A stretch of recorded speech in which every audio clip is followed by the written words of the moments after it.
그런 상황에서 그런 우려를 불식시키기 위해서는 정성호란 사람이 나가더라도 보완제가 필요한 상황인데 많은 분들이 전당대회가 끝난 직후라서 그런지 차기 법무부 장관으로 떠올리시는 분들이 제한적인데 송영길 후보의 이름이 나온다면서요 보니까. 그러니까 네. 얘기가 많이 도는 것 같아요. 원래 송영길 후보는 외교부 장관으로 주로 물망에 올랐었는데 그러니까 아니면 통일부 장관. 네. 근데 이게 외교부 장관의 경우는 당 대표를 하셨던 분이 하기에는 제 느낌상에는 좀 작습니다. 근데 법무부 장관은 그 장관 중에서 그래도 좀 마두를 잡는 장관이기 네. 때문에 저는 하시는 것도 나쁘지 않다고 생각하고, 그런데 송영길 그 의원님 입장에서는 외교부 장관이 어쨌든 좀 브랜딩을 만들기엔 좋을 거예요. 법무부 장관을 하시면 이제 소위 욕먹는 일도 많이 해야 되고. 네. 근데 어쨌든 이번 전당대회 보면 좀 해결사 역할을 하신다는 거 아닐까? 물병을 던지는 심정으로 형소법을 다시 그러니까 돌려보셔도 되지 않을까? 내일 청와대 만찬에서 대통령과 만나는데 그 자리에서 법무부 장관 어떠세요라고 물어보면 우리 송영길 후보 어떻게 답해야 되는 겁니까 지금? 그 자리에 이제 보는 눈들이 있기 때문에, 특히 정청래 그 전 후보가 있기 때문에 그 자리는 뭐하고 옆방으로 좀 자리를 옮겨서 옮겨가지고 네. 둘이 있을 때 실에서 네. 그래서 하던가. 정문으로 나가다 다시 들어오는겨. 그래가지고 정문으로 나가서 개구멍으로 들어와 가지고 거기서 구멍이 나와요. 이렇게 얘기할 수는 있는데 조금 시기적으로 내일은 네. 약간 부적절해 보인다 이런 생각이 들고요. 저는 송영길 의원을 위해서라면 법무부는 좀 찬성하기 어렵습니다. 아 그래요? 네.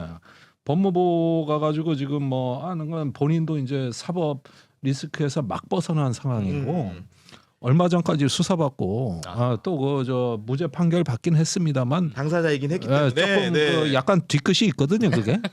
석연치가 않거든. 아니 그래서 어떤 의미에서는 진짜 검찰 개혁 할 수 있는 적임자 아니냐 이런 말이 나올 수도 있잖아요. 네. 사실 이런 부분이 있어요. 지금까지 여권 내에서 주로 검찰 개혁 세게 얘기하시는 분들이 대부분 검찰 피해자예요. 아하. 저기 뭐 한동훈하고 뭐 티격태격했던 유시민도 그렇고 또 저기 조국 대표는 말할 것도 없고 네. 이렇게 주로 검찰에 원한이 맺힌 사람들이 이렇게 검찰 개혁에 아주 일선에 주도적으로 사법 개혁을 싸우는 네. 그 이데올로기를 만들어 왔다고 해도 과언이 아니거든요.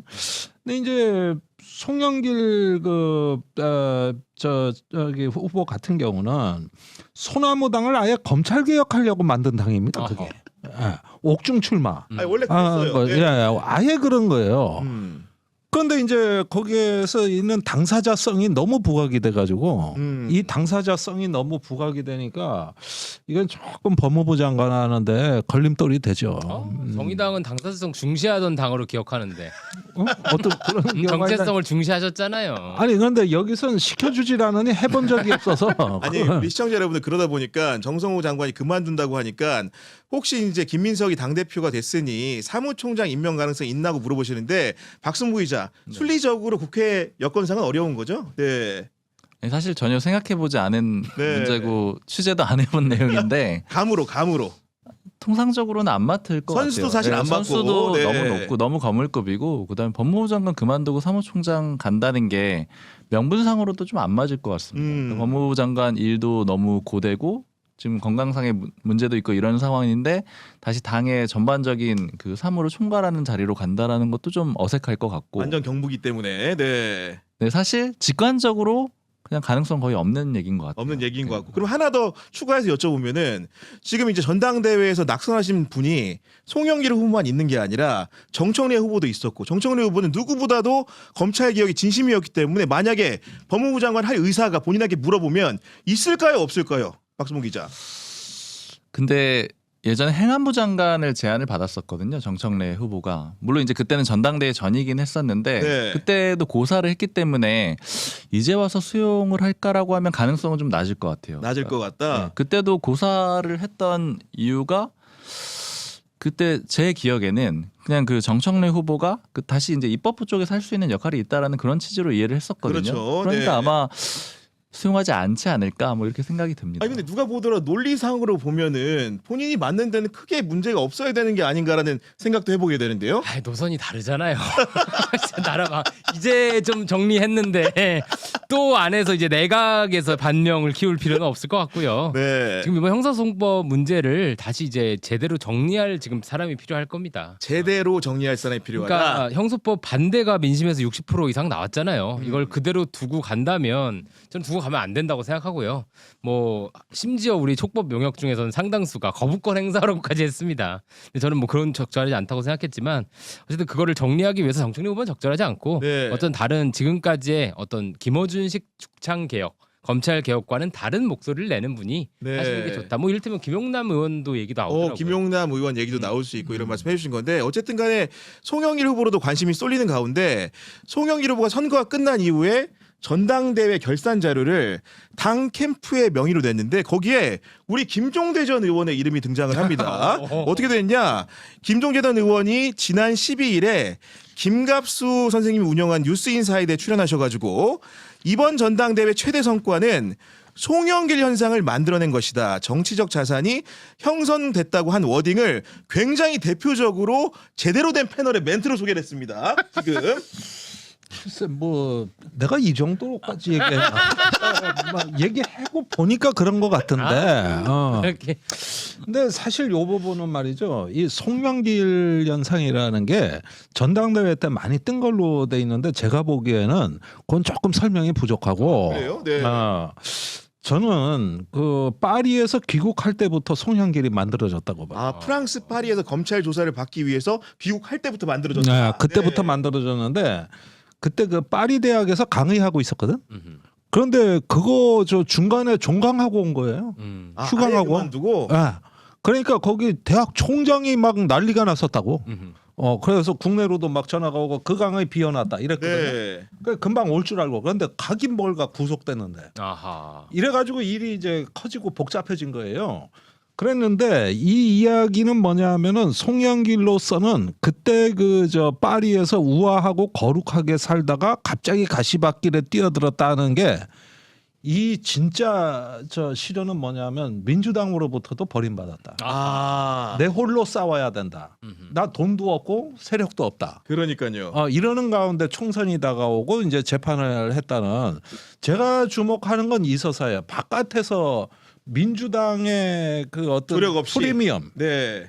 이것이 일체 없었다고 봐야 돼요. 그다음에 저기 사면이나 이런 어떤 거 권력에 의존하는 방식이 아니라 무죄를 받아서 오는 방식. 그렇습니다. 이건 본인이 처음부터 나는 그 방식으로 내 길로 가겠다고 했던 거거든요. 스스로 살아서 돌아오겠다. 네. 그렇죠. 그때 이제 뭐 무죄 얘기하고 그다음에 민주당을 쳐다보질 않았어요. 서운한 건 있었어.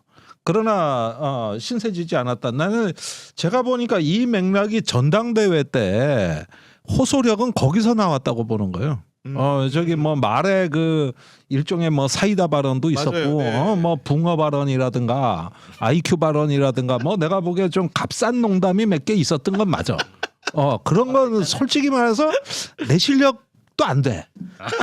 내가 나갔으면 더 그걸 조금 다르게 했지. 나 같으면 럭키 김종대였구나. 그런데 그런 시로 표현했겠죠. 그러면 예를 그치. 들면 네. 근데 맞겠죠. 저렇게 허접한 농담도 아하. 재미있게 들리는 이유가 뭘까? 아. 그거는 그 저 최근 1, 2년 사이에 만들어진 서사인데 그게 이번에 말을 했다는 게 나는 송영길 현상이라고 보는데 어떻게 나타났느냐? 지지율은 꼴찌인데 호감도는 1등이에요. 그렇죠. 네.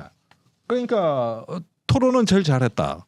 그러니까요. 네. 마음에 든다. 그러니까 이런 부분에서 앞서 나가고 하는 이 자기가 개척한 영역은 사람들에게 이제 그런 어떤 그 신선하고 또 진정성 있는 뭔가 메시지를 통해서 된 거지.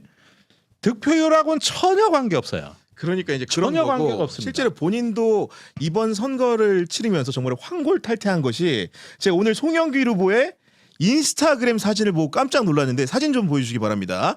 제목이 어떻게 돼 있냐면 내용이 예전 같으면 과연 송영길 후보가 이런 사진을 올릴 수 있었을까, 머리를 단장하는 모습의 사진을 많은 분들이 보라고 올렸을 거라는 생각이 들면서 워딩이 이렇습니다. 선거 동안 못했던 염색 중입니다. 리프레시는 미용실이라고 했죠? 이런 식의 표현이 나오거든요. 이석희 평론가. 저도 이제 정치인 어떤 저런 이제 뭐랄까 경박 브랜딩의 선두주자 아니었습니까? 근데 저런 게 어떤 때 나타나냐면요. 정치인이 본인이 사랑받는다고 느낄 때 아. 내가 내 거를 보여줘도 사람들이 좋아하는구나라고 느낄 때 저런 걸 공개하기 시작합니다. 그 전에 이렇게 하면 욕이나 먹겠지 왜 해? 뭐 이렇게 이런 마인드인데 지금 이제 자신감이 붙으신 거죠. 사실 뭐 그렇게 아름다운 장면 아니잖아요.